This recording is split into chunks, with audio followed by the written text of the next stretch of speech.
We are live and welcome to our live stream for today, and we'll be discussing what we've been watching lately and also some other things, and Luke wants to do a top 5 of the Scream franchise. So, what have you been watching lately, Luke? I've been watching The Detroiters, so that's a 2-season show that's got Tim Robinson in it, who's one of my favourite comedians from I Think You Should Leave. He's also got a show out called The Chair Company, which has probably got about 4 episodes out now that I haven't started watching, so I'm waiting until I finish what I'm currently, and then I'm going to watch that. Watching that. SNL's back on, so that's something for me to watch every Sunday here in Australia. It comes out Saturday in America. The Neighbourhood, binge watched 7 seasons of that. Now I'm watching it live, so there's a new episode coming out every week. And just finished Peacemaker, so I've got a few things to talk about Peacemaker later. So kind of how I like it, the shows I'm watching are coming out weekly, which is my preferred method of shows. So what have you been watching? I have just finished Task, what is a limited series on HBO Max, and it stars Mark Ruffalo, and it is basically a family. The brother who passed away is a deceased bikie who gets killed by his bikie gang, and the brother that is still alive wants to take revenge. He's sick of living the normal life as a garbage man. So him and his 2 other friends kind of steal from the bikies, and they kind of go on a rampage, and then some stuff happens, and then things ensued, and then we get this imploring limited series that goes for 7 episodes, and it was probably the best limited series I've seen all year. Okay, that's great. Anything else? Also, Tron Ares, that was visually stunning and music spectacular, but story, it was okay. Basically, it's about these 2 warring company factions. One believes in medicine and healing people with cancer, and the other one believes in military and giving weapons to the military. So different free offices. So it's worth seeing for the visuals and the music, and also Star Wars Visions that I will talk about in our disappointing discussions. Okay. Well, outside of watching, what have you been doing? What's going on in the world of Jacob? Well, I have been practicing because I made the table tennis team for Queensland, and also doing a lot of fun things when it comes to chores and being busy with those things. Okay, cool. What have you been doing? Usual family stuff. Been playing a bit of golf. Battling a few injuries at the moment, so it's held me back from doing a few things I want to do. So yeah, no more basketball anymore. So just focusing on golf. But yeah, other than that, no major projects. Everything's good, but just nothing too exciting on the horizon. Just got a few games of golf at different courses I haven't played before coming up. That's probably the most exciting thing. Tasmania, isn't it? Yeah, going to Tasmania in January, so very excited about that. And on the weekend, I'm going to play a course on the Sunshine Coast that I've never played before that I've really been looking forward to. So yeah, got that to look forward to. Just before I'm likely to get my knee operated on early next year, so try and get as many games of golf in before I have to have an extended break. Some practice. Yeah, that'll be cool. So that's what I've been doing. Talking about, should we go into what disappointing shows first? Yes. Okay, so tell me about your show that you have found disappointing this year.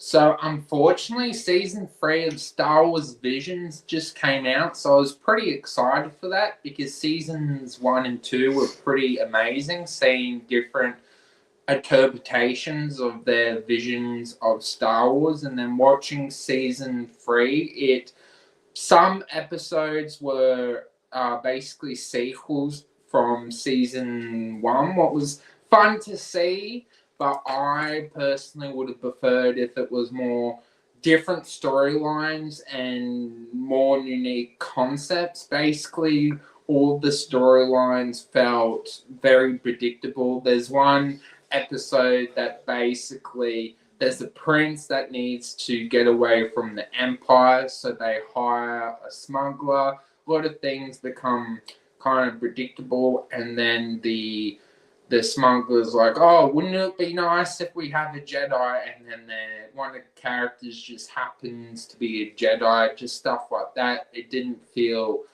the writing or the visions didn't feel as unique or interesting compared to season 1. So to me, it very much feels like What If. Like, the concept is ingenious, but it feels like they kind of went away from what made it good. Like, I personally would have preferred if they did 3 or 4 seasons of letting the creators tell their story, and then when it's finished, give the audiences, like, vote who they actually want to get a full show from. I think that would have been a better concept instead of what happened with season 3. It felt very boring. I agree. That sounds like a good idea, because I guess some of the concepts, probably only deserved a one-off episode, and then there's others that probably you would have loved to have seen a full season on. So, what was your favourite one out of all of them? Basically, the sequel episodes, but to me, it's like, well, that's cheating because it's supposed to be a one-off concept instead of coming back. Okay. So for me, the show that's disappointed, sadly, is Peacemaker. I'm not saying I didn't like it, but compared to the first season, it was, it had the same kind of laughs and, comedic relief in it. But in the end, it kind of, not a lot happened, and we're kind of left with, well, what happens next? Like, is this another season that's going to unveil what happens, or are we going to get a movie?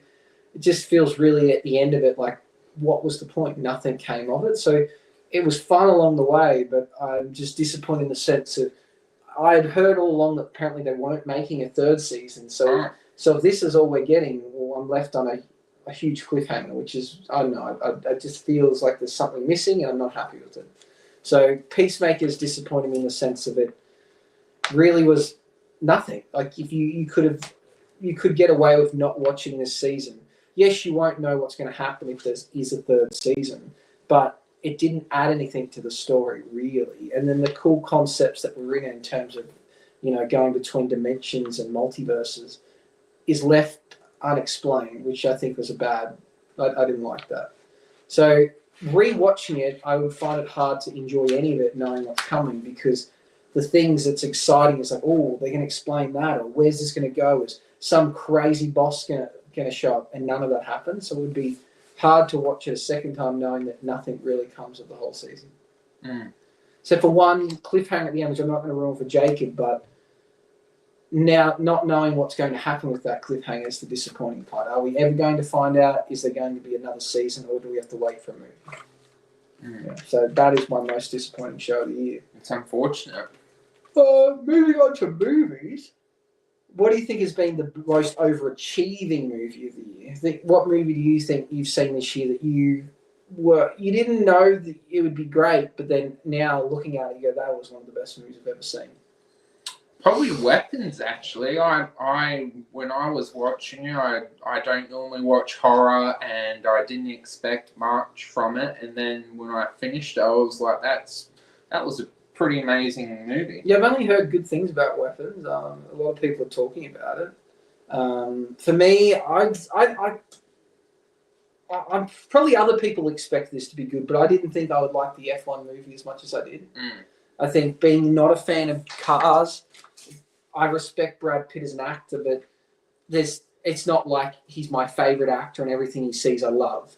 So this movie to me was just phenomenal. I'd watch it multiple times. I'm waiting for it. It should be on Apple TV very shortly, so I can watch it a second time. But that movie, for something that I thought really wouldn't be my thing, I think it would be still my favourite movie the whole year.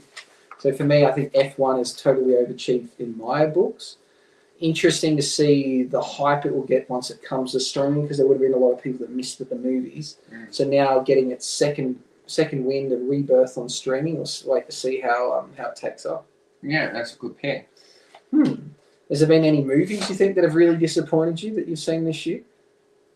Probably Fantastic Four. Like, I was very happy with the Thunderbolts. Ben but Fantastic Four, I think, and introducing Galactus. I know you can't make him as powerful on the big screen as much as the comics, but realistically, I don't think they would have defeated him as easily as they did in the movie. And I really enjoyed it, but I think it could have been better than what it actually was. So that for me, that's the most disappointing movie. Yeah, I'm on the same boat. It wasn't the worst movie I saw this year by any stretch, but I was thinking it was going to be, 5 out of 5, best movie of the year, and I don't even think it would make my top 10. So I do think it's definitely underperformed for how and underachieved for what I thought it could have done. Yes. Yeah, so very similar reasons. I actually found the movie quite boring, and I just don't think I would have any interest in rewatching it. I think everyone was thinking it was going to be extremely epic, and it was really just underwhelming. Okay, what about for our predictions for the end of the rest of the year? So there's quite a few movies still coming at the back end of this year. There is. I'll read out a few we've got coming. So we've got The Predator, Badlands, Running Man, Wicked, the second part to Wicked. I think it's called Wicked Forever or something. Now You See Me, Now You Don't. So the third in that franchise. Zootopia 2, Avatar, Fire and Ash, Anaconda, SpongeBob. They're probably the biggest ones that I scrolled through. Have you got a prediction for what you think will be the best movie to come out from here to the end of the year? I would probably say maybe the Predator movie or the Running Man movie. I think the Running Man movie a lot of people go see. Big, Glenn Powell's still, the flavor of the month. Back off the success of Chad Powers too, kind of brought him back into the spotlight. Predator, I don't know anything about it, so it's hard to make a call, but I did enjoy Alien Romulus, and I hadn't seen anything in Alien franchise before, and that has that same kind of big following, so I think the Predator movie probably will do pretty well. Yes. And was there a show recently that came out? Yeah, I know. Yeah, so there's probably be a few people that are into that, but I think the best movie to come out at the end of the year is going to be Wicked Part 2, but the one that will make the most money is going to be Avatar, Fire and Ash, just because it's Avatar. Yeah. I must say, I've not seen much advertising for this movie. So for something that's coming out shortly, they've not been building up the hype on it, which is that because they ran out of budget, how much they spent to make this film. But yeah, not hearing much about it. Yeah. So yeah, my prediction is Wicked's going to be the best movie, but I think Avatar will make the most money. I agree with that. You think Avatar will make the most, and you think the best will be Predator, or Running Man looks interesting. Okay. I'm kind of smashing through this. So we're going to do a trailer reaction to Scream. So we'll do a trailer reaction, and we've got a few things you want to talk about in the horror world whilst we're on this. Halloween was only a few days ago. So let's get the trailer up for Scream. Yeah. Scream 7. Just get that on the iPad.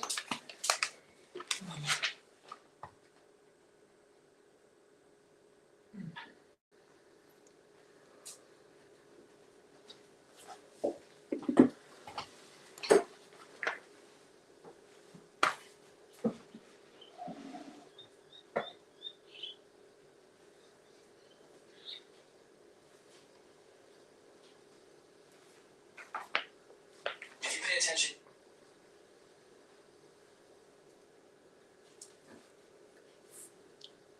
Scream 7.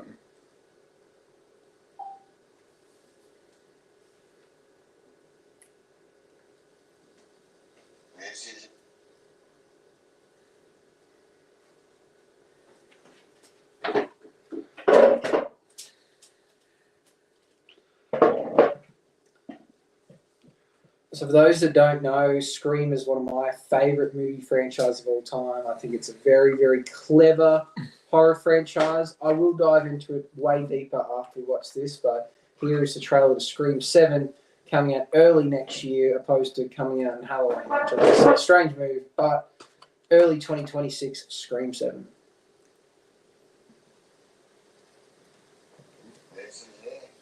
What is it? Can't believe we're staying at this Psycho Killer B&B. No! Oh, that's so cool. It's a motion detector. Oh, is it?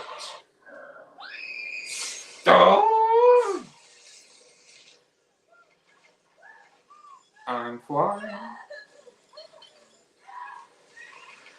Oh!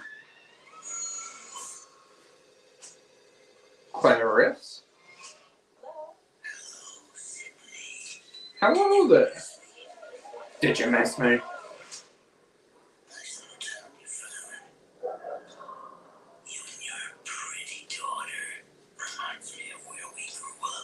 Oh. Wow, you sure know a lot about me for another asshole hiding behind a voice changer.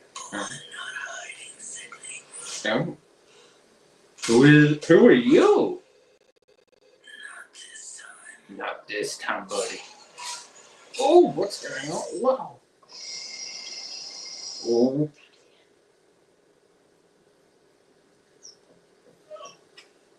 Oh.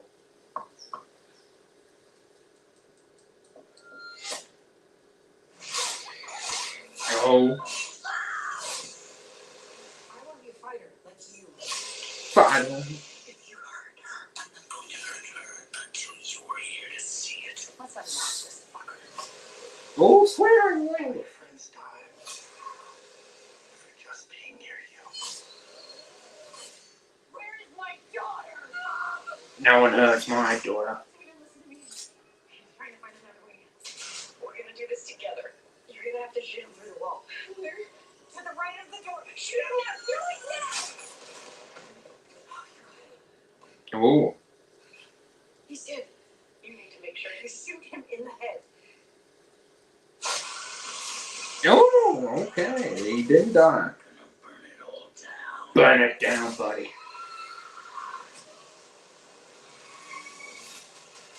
This is gonna be fun. Okay, interesting. So they kind of try to move away from the main character from the original one for a few years. Now they're just focusing around her and her daughter. Again, this franchise amazes me how it continues to find a way to revamp itself. Yes, it's not complex, but it's kind of leaves itself in a way that it can forever carry on. That it's always copycat killers. So looking at that, so in real life, you can go stay like yes, it's a movie, but where they film the movie, there's an Airbnb that's designed to look like it. Oh, okay. So I guess now the movie again has been introspective. Oh, sorry, like Inception, where they've brought that into this movie where people can stay at this mansion, this house, someone gets killed in it because they don't know what's real or not real, and then it continues on. So again, it's someone seeking revenge for the main character. She continues to survive in the movie she's in, and people around her die. So it's going to be someone that knows her because they made reference to being, this reminds me of where we grew up. So it's going to be someone from her past. So yeah, I think it's clever. It can continue to go on. The only way it would really end is if the main character, she dies. But then it can continue because, I guess, copycat killers. Yeah. So I really like it. I think it's a very clever franchise in its sense. And by looking at that, they would make that real cheap. There's not many CGI. The scenes are set in like a house or a warehouse. I think it'd be very, very cheap to make. The villain doesn't even need to wear makeup. They wear a mask and a very basic outfit. I think they can continue to make these movies for a very long time and they still kind of stay fresh. What do you think seeing that trailer? Had no idea what was going on. It looks fine, but I don't know. Is it worth jumping into the 7th one? We've had no idea. I guess you could look up explain or just watch the first one, but You kind of can jump in anyway because they tend to kind of explain what's going on because they seem to relate to the previous ones each time. So you could probably just jump in on that one and catch it, or you could watch the first and skip to that. But yeah, I'm looking forward to it. Very excited. I do like the Scream franchise, and that one looks like it's going to be another good one. So that leads to this idea of I was going to talk about ranking franchises of horrors. So do you want to do it with me, or do you know enough horror franchises that you reckon you could do a top 5 ranking? Or I only know the Alien franchise, and I think that's about it. okay, so would Alien be your favorite horror franchise? That's only because they're the main ones I've seen. Okay, so we'll put that at 1. So for me, I put number 5, Texas Chainsaw. I really like the Texas Chainsaw Massacre one with Jessica Biel in it. I only consider a franchise because there's been a few remakes. They don't really follow on, but I really enjoyed that one. That gave me a lot of nightmares as a kid. The original one is not really that scary and not much happens in it, but the remake one with Jessica Biel is really good. So that's at number 5. Friday the 13th. So there's Jason Voyer or whatever. He wears the white hockey mask. That's a half decent franchise. There's just a lot of those movies, so that's probably why I put it a bit higher than Chainsaw Massacre. Saw, I don't know, I think they got up to 8 or 9 Saw films, maybe even 10. Yeah, I think there was like Saw X or something. They are clever and unique, but not really scary. But I have to give them a lot of credit for the fact they got so many out, and they were at one point just so popular. Everyone was talking about the first Saw when it came out. Number 3, the Halloween franchise. So we got, how do I get his name? Great, it's not Jason. Michael Myers walks around in his blank face mask and kind of just walks really fast and just stands there creepily. Kind of has superhuman strength, somehow survives lots of things. They eventually, after like 5 movies, started to make out that he had like supernatural powers because he'd been through something so dramatic, and he somehow like passed them on to someone else. So if they were to continue that franchise, they've now kind of made out that there's a new person that continues on with his legacy. Oh, okay. But it's quite a clever franchise. You know, he had a trouble upbringing. He killed his sister when his parents were out one night. His like teenage sister, and he was like early teens. He got put in prison for a very long time, and then he somehow got transferred from one prison to another, and the bus crashed, and then he got out, and then he went back to the house where his family was, and like killed a bunch of people. Then he got put in prison again and got let out. And there's all these different things. There's one movie where like it's one day and then it's 2 consecutive days in a row, but the movies come out a couple of years apart, and that was an interesting one that they kind of, it was like making one big movie. But again, he survives ridiculous things like through fires and gets out of like bullet shot. But it's interesting to watch. Again, it's not very scary, so it's an easy watch, I think, for most people. Which one would you say is the best one in the franchise?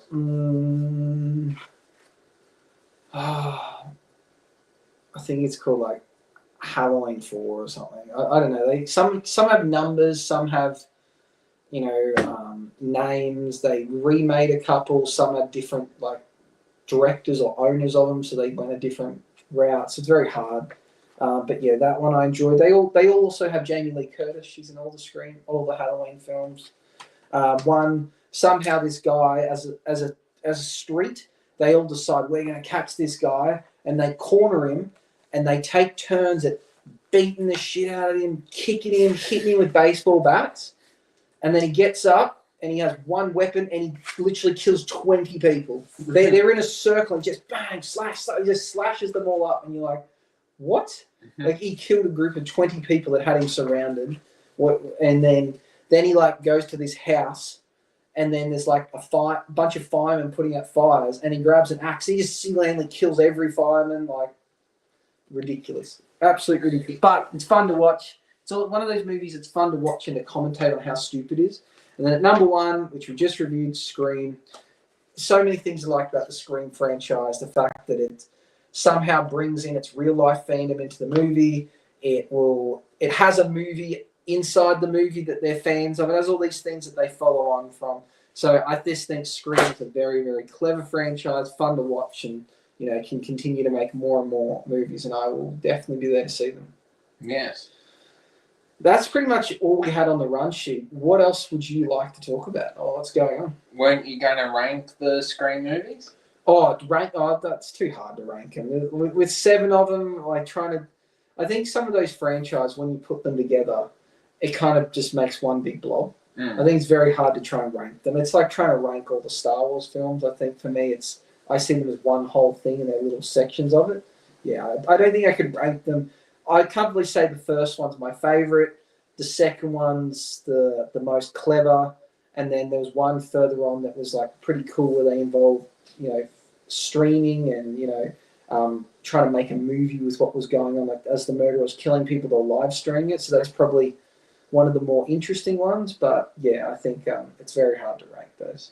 So I'll with confidence say the first one is my favourite though. Good choice.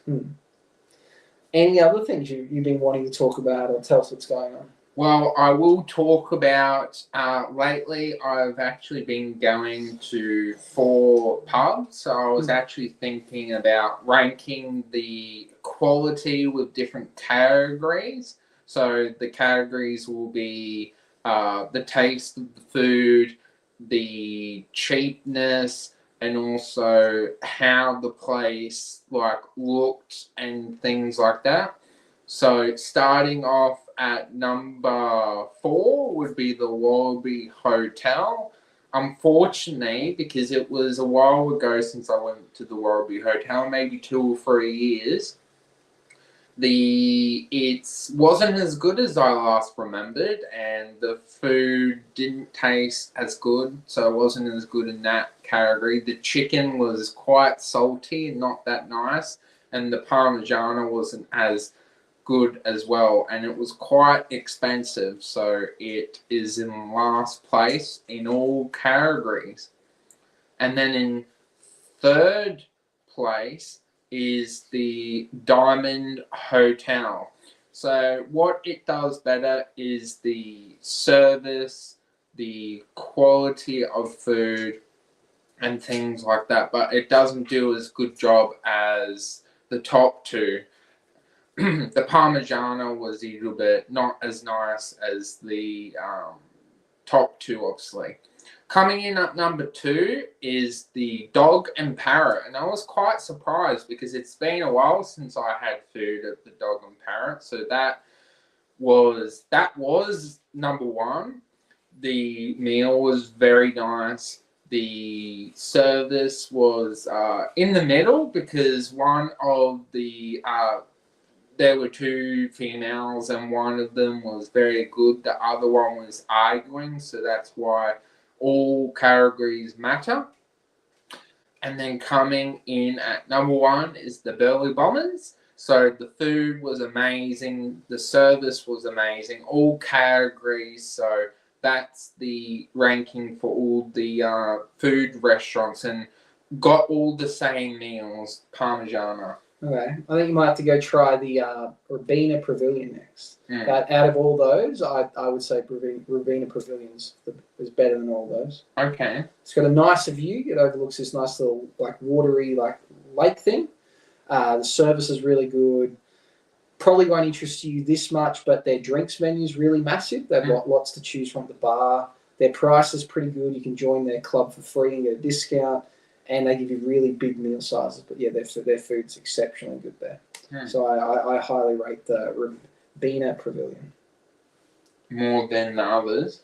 Yeah, I would say. I enjoy the Robina Pavilion more than all those. I'd go to the Wallaby Hotel probably the most, and I think it's pretty average. It is. I go there just because it's close to me, but their food's never blows me away. But Robina Pavilion has a very, very big menu and a massive bar selection. So lots of different areas you can sit to. It's a cool place. Big fan of it. Might go there next Yeah, time. you should try it. I do like Burleigh Bombers though. That would be up there. I've only been once or twice, but every time I've gone, it's been very good. Yeah. Well, that was my ranking, and we'll continue to be ranking pubs. Yeah. Okay. And any other things you want to talk about? Yes, I guess. How do you feel about the streaming climate at the moment? There hasn't been a lot that's enticed me to want to join any more streaming services. There's so many out there now. I think now, I don't know if other people are going through the same thing. You can't afford them all, so you kind of just stick with what you got. And if something cool is on another streaming service, you just don't know about it anymore. You just don't worry.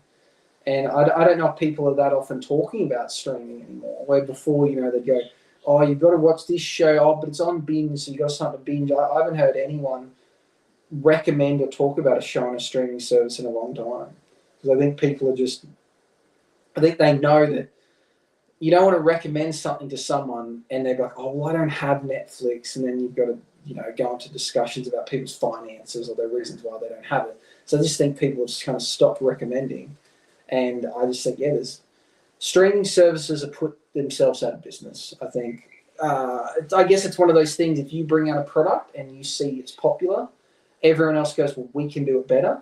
To the point you have too many options. Coca-Cola brought out Coke. Pepsi thought, hey, there's a lot of people in this world. How about we make a similar drink with a slightly different taste, and we'll target a different market?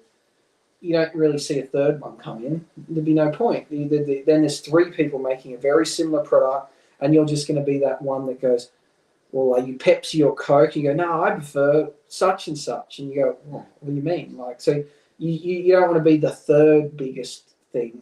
So I think with streaming, they've seen popularity and they've jumped on the bandwagon, but now there's 100 to choose from, and people go, well, I'll just go with Coke. They just pick Netflix. They pick the most popular option. If you give too many options, the cream rises to the top. I'm not saying by any means Netflix is the best. It was just the first one. It was the early adopter, and that's what happened. If we brought out tomorrow, Coke's probably a bad example. Let's go energy drinks. Red Bull was probably one of the first to do it.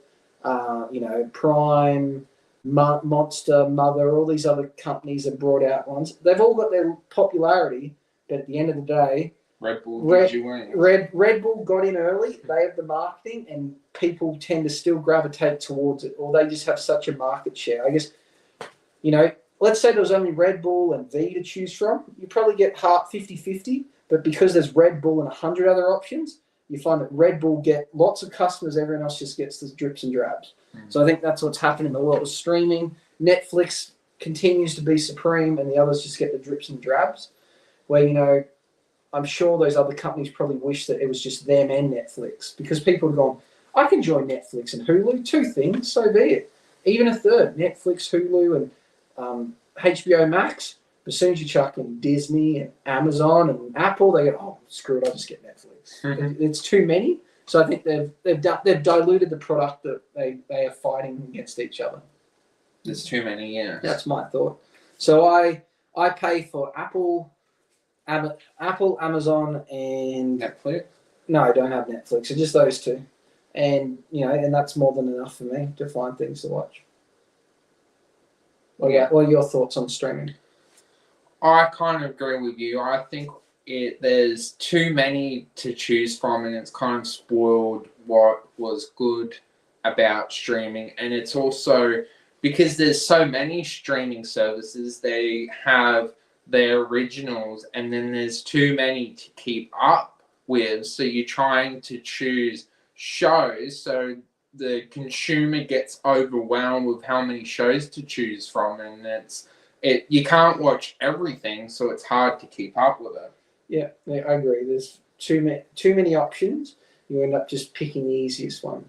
If you get overwhelmed with all these new shows and you don't know which one to pick, what do? You pick your comfort show, something you've already seen. So too many options creates drama, I think. So I will stick with the streaming shows I've got, services, and make do, because you're going to send yourself broke trying to sign up to all of them, and you can't watch them all. It's not possible. So.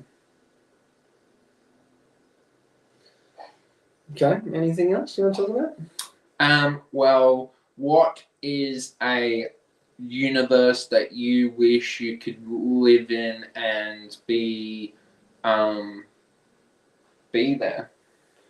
Universe. So I'm thinking from could I make something up or something I've seen in a movie or show? Guess you could make it up or anything really. If I could make something up, I think it'd be cool to live in a universe that's, let's say, basically Earth, like the same, but where you could live in kind of a perfect climate. So how in Australia, around the world, some places are really hot and some places are really cold, and that's because the distance we are from the sun and the way we rotate. But whether we could live in a universe where it could just be kind of perfect, where it never got too hot and it never got too cold, and we got the right amount of rain, because where we live, we go through storm season. So we're about to enter storm season, so flash flooding, heavy thunder, heavy lightning. Whether we could get and prior to that, we had drought almost, and all the grass was dying. So whether we could, if you live in a perfect world where you're just in this right zone where, you got that 10-minute afternoon sprinkle or something every afternoon. So then the grass would always just get a nice water, and your pool would get topped up, and your plants would get watered. It never got too cold, never got too hot. I know people could say that's boring. Maybe we could have some places like the top and bottom, like the polar, where maybe it gets really cold. So I don't think anywhere needs to get really hot. I don't think anyone really wants hot. Yeah. Cold's fine because, there's sports come with coldness, activities, different animals, but I don't think we need super hot. So, I think a universe where we could have like an ideal climate, and I guess as well maybe we were sophisticated enough that we worked out an effective way to use our resources. Let's say everyone had everything was solar powered or wind powered. We moved away from coal. Maybe we're using turbines in the water. All those type of renewable energies, like all those things kind of work, but you need everyone to get on board, which is you're never going to get everyone. But if we, imagine a world where everyone was on board. When the first person invented electricity, imagine if they they discovered solar power instead of discovering coal power. So then from day one, everyone's using solar, and we just never learned to use coal. Like all those things would be very cool. And then, then obviously we live in a good environment. I'm not going to be ridiculous and say like world peace and everyone gets along. That will never. It doesn't matter what.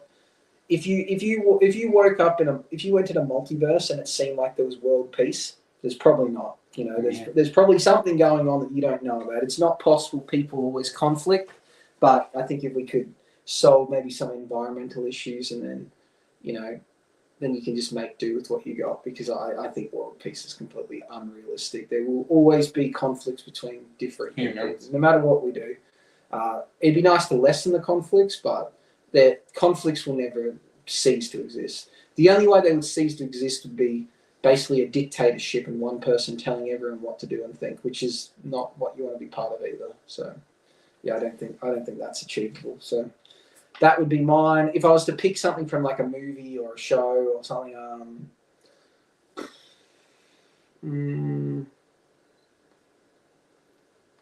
don't know if I'm going to go somewhere with superheroes and have to deal with like alien invasions and stuff. Maybe something semi-futuristic like the Jetsons or something, with flying cars and like floating cities. That'd be cool. Yeah, something like that. What about you?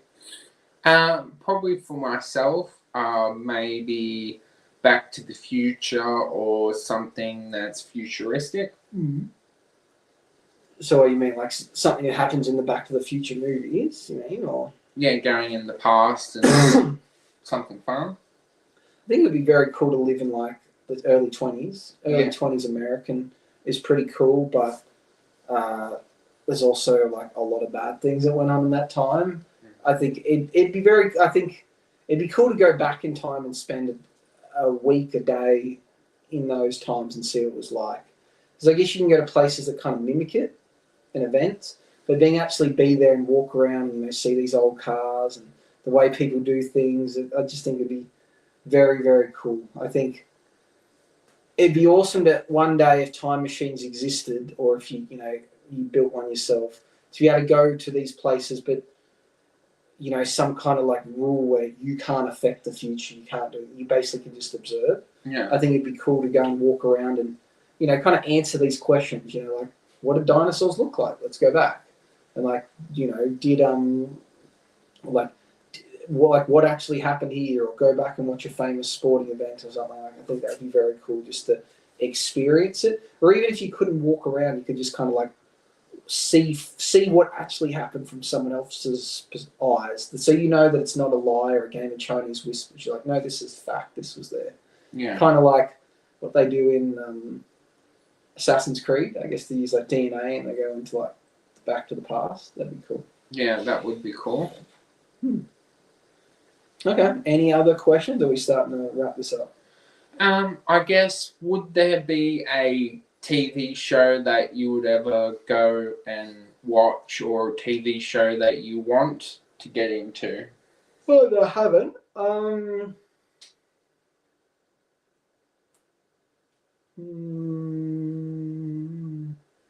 a TV show that you were invested in that you feel like lost the ball, like the after party? Probably The Walking Dead. I was heavily invested in that. That was my favorite show, and I reckon I've seen less than half of it now. There's so much content that's came out since I stopped watching it. So, yeah, The Walking Dead. I either wish I could restart that and then continue to be invested, or it never existed, because I guess I'm at a point now where the journey forward seems more difficult than it's worth. So I just kind of better off staying where I am. With all the spin-off shows. Yeah, even if I move away from the spin-off shows, if I want to watch the original, I just don't really remember everything. So I almost need to rewatch it again. And so I don't want to watch 8 seasons again to get up to where I was. So yeah, I don't know what to do about that. So yeah, probably The Walking Dead. What about you? Regret watching. Yeah, anything you regret watching, or you wish you want to get into that everyone else seems to have been watching? Regret watching would probably be